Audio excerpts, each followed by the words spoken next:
안녕하세요. 오늘은 VS 코드 확장 프로그램이죠. 클라인에 대해서 좀 자세히 알아볼까 합니다. 이게 그냥 AI 비서가 아니라던데요. 저희가 관련해서 내부 뒷비키 자료들을 좀 살펴봤거든요.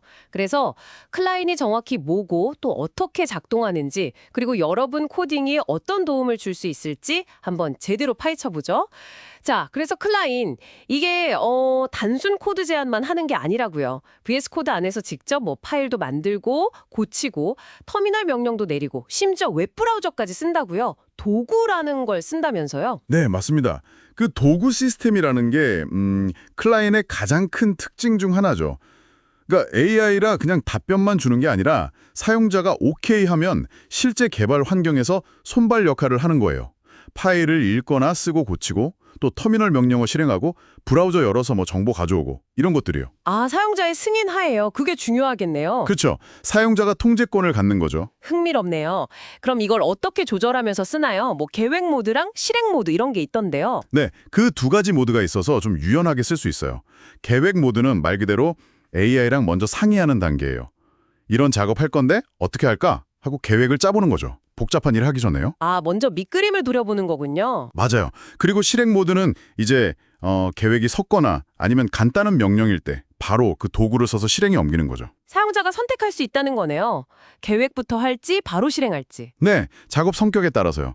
필요에 맞게 AI 행동 방식을 고를 수 있다는 게 장점입니다. 그리고 그 AI의 핵심, 그러니까 뇌 역할을 하는 언어 모델, LLM도 여러 가지를 쓸 수 있다면서요? 뭐 엔스로픽의 클로드나 오픈 AI 아니면 AWS 베드럭 같은 것들이요? 그렇습니다. 이것도 중요한 부분인데 통합 API 핸들러라는 게 있어서 가능해요.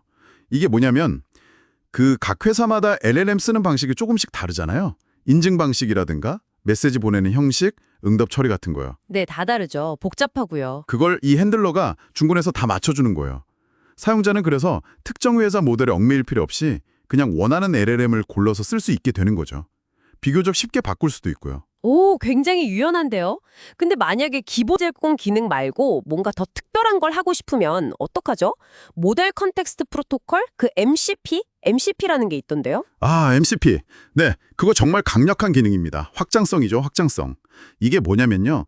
사용자가 직접 만든 로컬 서버랑 클라이언이 통신할 수 있게 해주는 교약이에요. 로컬 서버랑요? 네.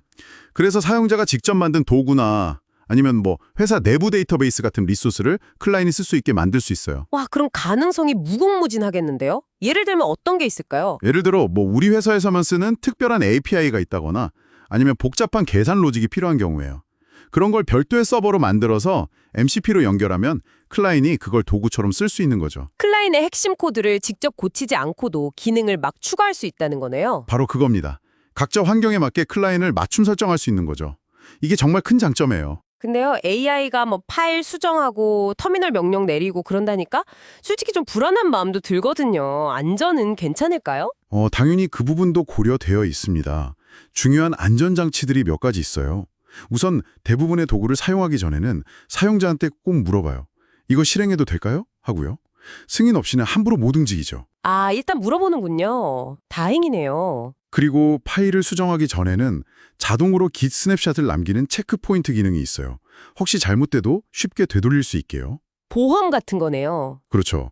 또 특정 파일이나 디렉토리는 아예 접근 못하게 막는 클라이언트 이그노어 파일 설정도 가능하고요. 여긴 절대 건드리지 마 하고 지정하는 거죠. 여러 안전장치가 있군요. 그럼 좀 안심하고 쓸 수 있겠네요. 네, 이런 장치들 덕분에 강력한 기능을 제공하면서도 어느 정도 안전하게 사용할 수 있는 기반이 마련되어 있다고 볼 수 있습니다. 자, 그럼 정리를 좀 해볼까요? 클레이는 VS 코드 안에서 파일 시스템, 터미널, 브라우저 같은 도구를 써서 실제 코딩 작업을 돕는 AI 동반자다. 그리고 계획 실행 모드로 유연하게 작동하고 다양한 LLM을 지원하고 MCP로 확장도 가능하고 안전장치까지 갖췄다. 이런 거네요. 네, 정확합니다. 핵심은 단순 코드 생성을 넘어서 개발 과정 자체에 깊숙이 관여할 수 있는 잠재력을 가졌다는 거죠. 그럼 이게 개발자들한테는 어떤 의미가 있을까요? 제 생각에는요, 개발 워크플로우 자체를 혁신할 수 있는 가능성을 보여준다고 생각해요. 그러니까 좀 반복적이거나 시간이 많이 드는 작업들 있잖아요. 그런 걸 AI한테 맡기고 개발자는 좀 더 창의적이고 복잡한 문제 해결에 집중할 수 있게 되는 거죠. 진정한 의미의 협업 도구가 될 수 있다는 겁니다. AI와 함께 일하는 방식이 완전히 달라질 수도 있겠네요. 그럴 수 있죠. 오늘 클라인에 대해 자세히 알아봤습니다. 만약 여러분의 개발 환경에 클라인 같은 AI 도우미가 생긴다면 가장 먼저 어떤 작업을 시켜보고 싶으신가요? 그리고 만약 직접 MCP 서버를 구축한다면 어떤 특별한 능력을 클라인에게 부여하고 싶으신지 한번 상상해 보시는 것도 재밌을 것 같습니다.